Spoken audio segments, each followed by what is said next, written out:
आज जहाँ पर पाकिस्तान को और मुश्किलात हैं, ये हमारी अपनी पैदा करता मुश्किल है। नैब जिसके होते हुए हुकूमत का निज़ाम नहीं चलेगा। तो हुकूमत फैसला कर ले, पिछली हुकूमत ने भी नहीं किया, इंटरिम गवर्नमेंट है, ये कोई फैसला कर ले, अगली कर ले कि इस इदारे का करना क्या है। और दुनिया में जितने ममालिक हैं, ये उसमें एक वाहिद इदारा है जिसका मकसद सिर्फ सियासतदानों का एहतसाब करना है। और आज 25वां साल है इस इदारे का। आप खुद अंदाज़ा लगा लें कि कितने सियासतदानों को इस इदारे ने कन्विक्ट किया है, कितनों को पकड़ा है किसी करप्शन के इल्ज़ाम में और अदालत से सज़ा हुई है। आपको कोई शख्स नहीं मिलेगा। तो नैब ने यह साबित कर दिया है कि इस मुल्क के तमाम सियासतदान जो हैं वो बड़े नेक और पारसा लोग हैं। कोई करप्शन नहीं है सियासत के अंदर। लेकिन हज़ारों लोग आज भी जेलों में पड़े हैं, उनकी ज़िंदगियाँ मफलूज हैं। और ये केस जो है, केस पे केस बनता है, साल साल चलता है और फिर पता चलता है कि इसकी कोई हकीकत नहीं थी। तो ये जो वक्त का ज़या है, जो लोगों की ज़िंदगी तबाह कर रहा है इदारा, इसका कौन जवाबदेह है? हमारा सुप्रीम कोर्ट हर मामले को सुओ मोटो नोटिस लेता है। बारहा सुप्रीम कोर्ट ने जजमेंट्स दिए हैं, कमेंट्स दिए हैं कि ये इदारा पॉलिटिकल इंजीनियरिंग का इदारा है, ये एहतसाब का इदारा नहीं है। लेकिन सुप्रीम कोर्ट दूसरे कवानीन को तो रद्द करता है, लेकिन इस कानून को रद्द नहीं करता।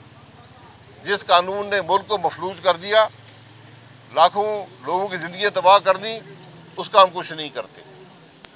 तो मैं तो हमेशा कहता हूँ कि ये जो हम पे केस आपने बनाए हैं, केसों को चलाएं। दुनिया का मुल्क बताएं जहाँ केस 4-4 साल चलते हों। जो मुझ पे पहला नैब का केस बना था सन 2000 में, वो 9 साल चलता रहा।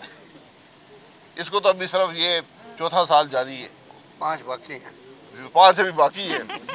तो ये किस किस्म का एहतसाब है, कौन सी ये इंसाफ है, ये आप खुद अंदाज़ा लगा लें। वो जस्टिस साहब जो केस बनाते थे, बड़ी धुएंधार तकरीरें करते थे, रिपोर्टें जारी करते थे, जस्टिस जावेद इकबाल साहब, वो घर बैठे हैं, वो अपने मज़े में है, केस वहीं पर हैं। कई जज इन अदालतों से रिटायर होकर घर चले गए। तो बहरहाल ये मामलात हैं जिनका इल्म पाकिस्तान के अवाम को होना चाहिए। लोग ये समझते हैं कि नैब का केस जिसमें बन गया वो बहुत बड़ा मुजरिम है। हालांकि हकीकत ये कि मुलजिम भी नहीं होता। झूठे मुकदमे बनाकर अदालतों में खड़ा किया जाता है, हत्या की जाती है, पॉलिटिकल इंजीनियरिंग की जाती है। ये इस इदारे का काम है। तो मेरी सिर्फ गुजारिश, बारहा पिछले 4 साल से यही कह रहा हूँ कि अगर इस इदारे को ख़त्म नहीं करेंगे तो आपका मुल्क नहीं चलेगा। लेकिन मैं कौम को सिर्फ ये बता सकता हूँ कि जरदारी साहब भी और नवाज शरीफ साहब भी पॉलिटिकल लीडर हैं।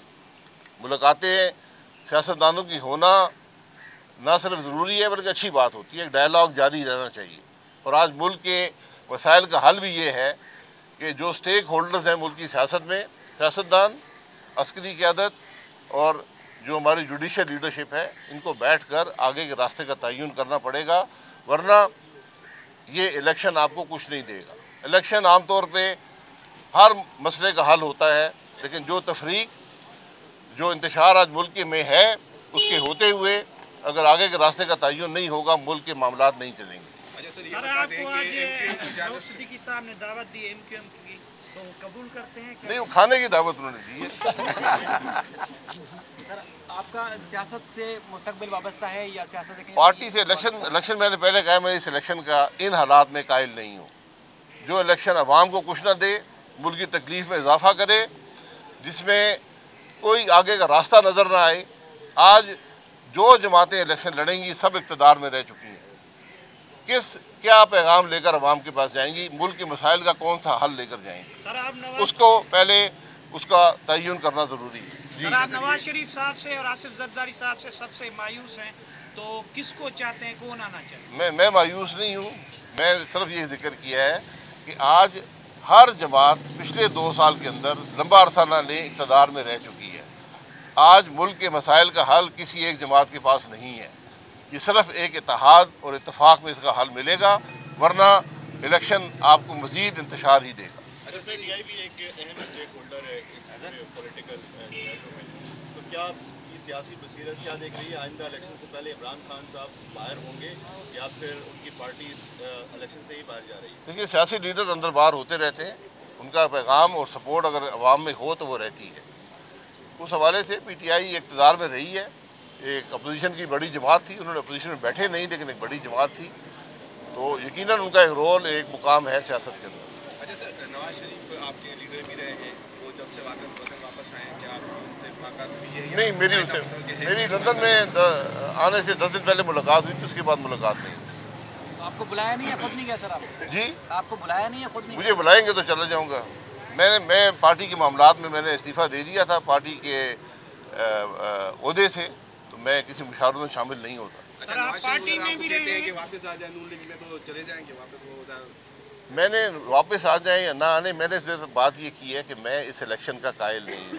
सर, आप पार्टी में भी रहे, आपको वज़ीर आज़म भी नवाज शरीफ साहब ने किया, तो आपका ये फ़र्ज़ नहीं बनता कि वो मुल्क से आएँ? या मैं पार्टी से 35 साल से रहा हूँ, पार्टी के हर अच्छे बुरे वक्त में उसके साथ रहा हूँ, और मियां नवाज शरीफ साहब से एक ज़ाती ताल्लुक़ है, एक रिश्ता है, एक इज़्ज़त का रिश्ता है, और वो बरकरार रहेगा, उसका सियासत से ताल्लुक़ नहीं है। अच्छा, 8 फरवरी पे जो इलेक्शन होने जा रहे हैं, क्या आपको लगता है ये फेयर इलेक्शन होंगे? मेरी दुआ है कि फेयर होंगे।